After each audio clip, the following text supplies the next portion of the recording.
car en mer de Chine, les tensions s'exacerbent entre Pékin et ses voisins. Le Japon, les Philippines et même les États-Unis du président Trump, désormais imprévisibles. Pour la Chine, une route alternative devient vitale.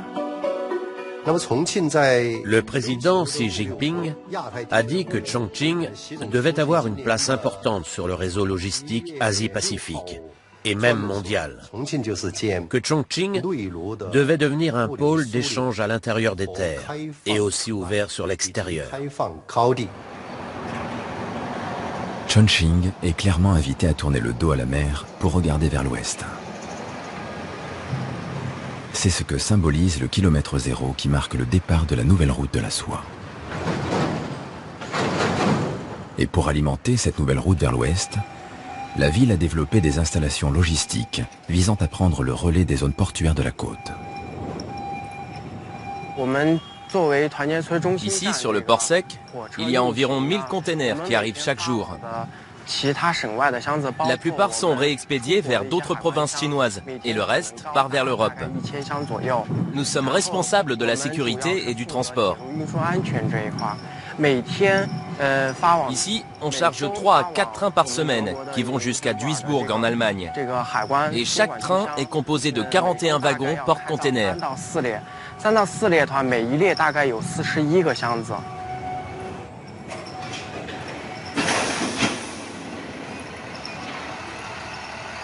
Les équipements électroniques chargés ici vont mettre 12 jours pour arriver en Allemagne, au lieu des 8 semaines par la voie maritime.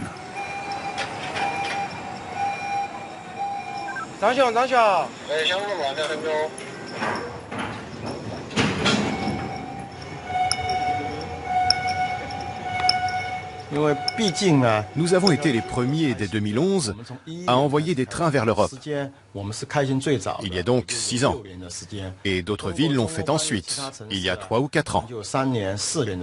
Pour l'instant, la fréquence des trains reste faible. Nous n'avons pas atteint la capacité maximale. Mais avec l'action du gouvernement, qui soutient ce projet de ceinture économique tout le long de la nouvelle route de la soie, le trafic va bientôt augmenter.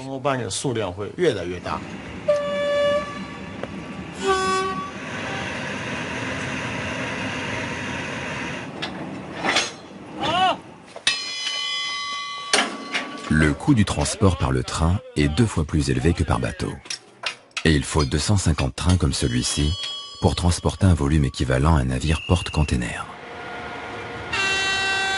Pour le moment, ce train qui rejoint l'Allemagne est donc avant tout symbolique.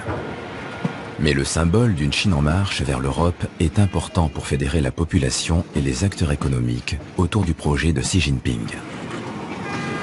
Un projet devenu mot d'ordre que personne en Chine n'ose remettre en cause. La nouvelle route de la soie va offrir beaucoup d'avantages à notre ville. Et Chongqing va apparaître sur le devant de la scène mondiale.